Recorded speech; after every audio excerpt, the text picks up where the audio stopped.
efectivamente es un sismo muy grande. Ocurrió prácticamente 10, 11 minutos antes de que terminara el día de ayer. El epicentro se encontró en una zona, en la zona de mar, en el istmo de Tehuantepec, frente a las costas de Chiapas, Oaxaca.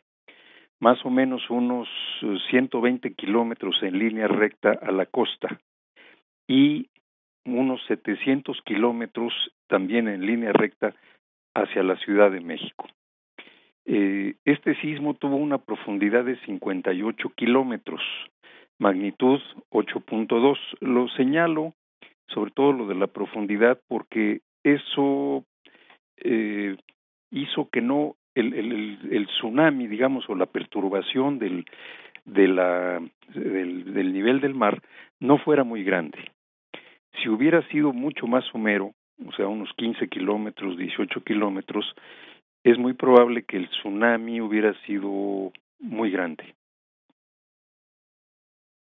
Carlos, bueno, habíamos visto en las informaciones de esta mañana, de la madrugada, de hecho, incluso, que se empieza ya a hablar del sismo más fuerte que haya tenido lugar en nuestro país. El sismo de esta magnitud es el más fuerte que haya tenido lugar en este país. Bueno, al principio hubo por parte del Servicio Sismológico, una evaluación de la magnitud, y en algún momento se evaluó 8.4, que fue lo que lo puso por encima del sismo de 1932, del 3 de junio en costas de Jalisco. Entonces, en ese momento, digamos, sí fue el más grande. Sin embargo, conforme tuvieron más datos en el sismológico e hicieron una valoración más fina, se puso o se evaluó la magnitud definitiva como 8.2. Entonces es del mismo tamaño que el de 1932 en Jalisco, pero sí una décima más grande que el de 1985. Exacto. Carlos Gutiérrez, este es un tema porque efectivamente primero se dijo 8.1, luego 8.4 y ya quedamos en 8.2. Eso es normal, que un sismo vaya teniendo variaciones en su medición, ¿cierto? Así es. Digamos, para el auditorio que no es especialista en esto, no hay un aparato que nos diga cuál es la magnitud automáticamente. No es como voltear a ver el reloj y saber la hora. Se tienen que acopiar datos de muchas estaciones para poder calcular con precisión la magnitud. Por esa razón el sismológico a veces tarda 5, 6, 7 minutos en darnos una magnitud, porque va acopiando datos de diversas estaciones. Exactamente.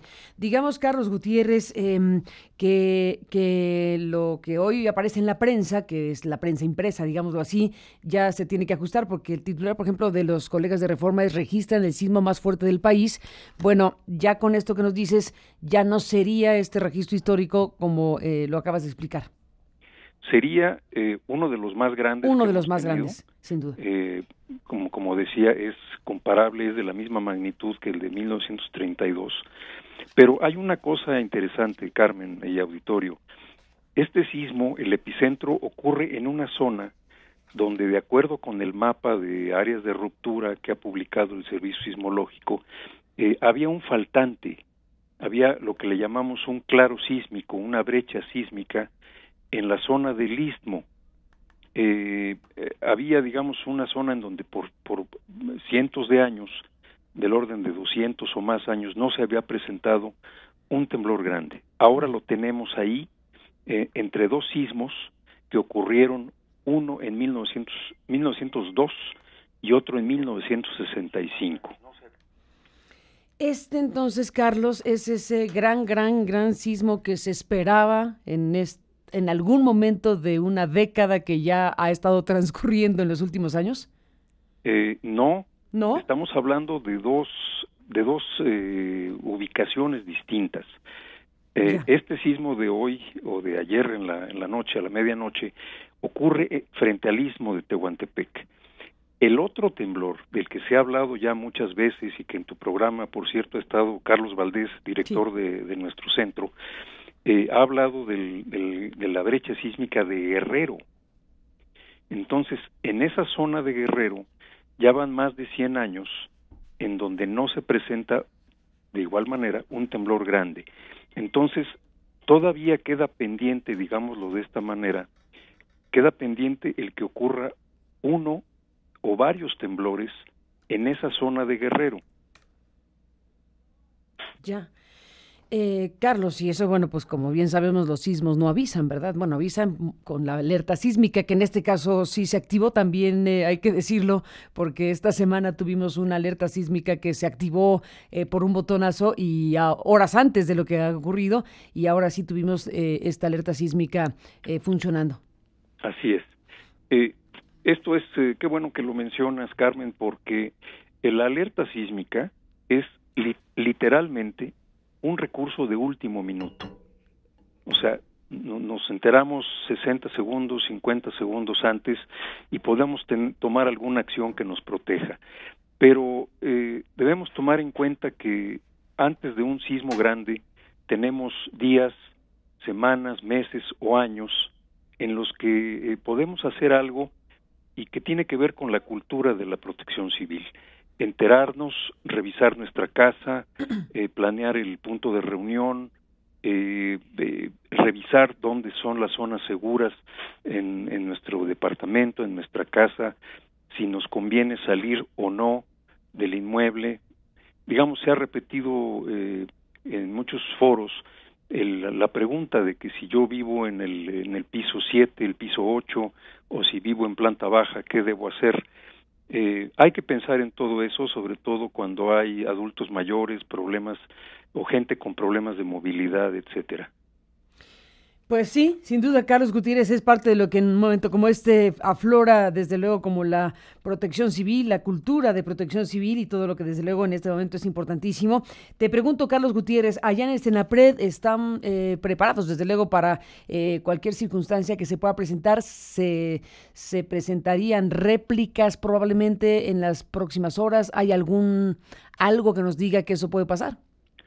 Sí, normalmente sismos de este tamaño Sí. presentan numerosas réplicas. Como 85, ¿no? Particularmente por experiencia y en todo el mundo, un sismo puede tener una réplica tan grande como, digamos, un evento que sea un grado menor.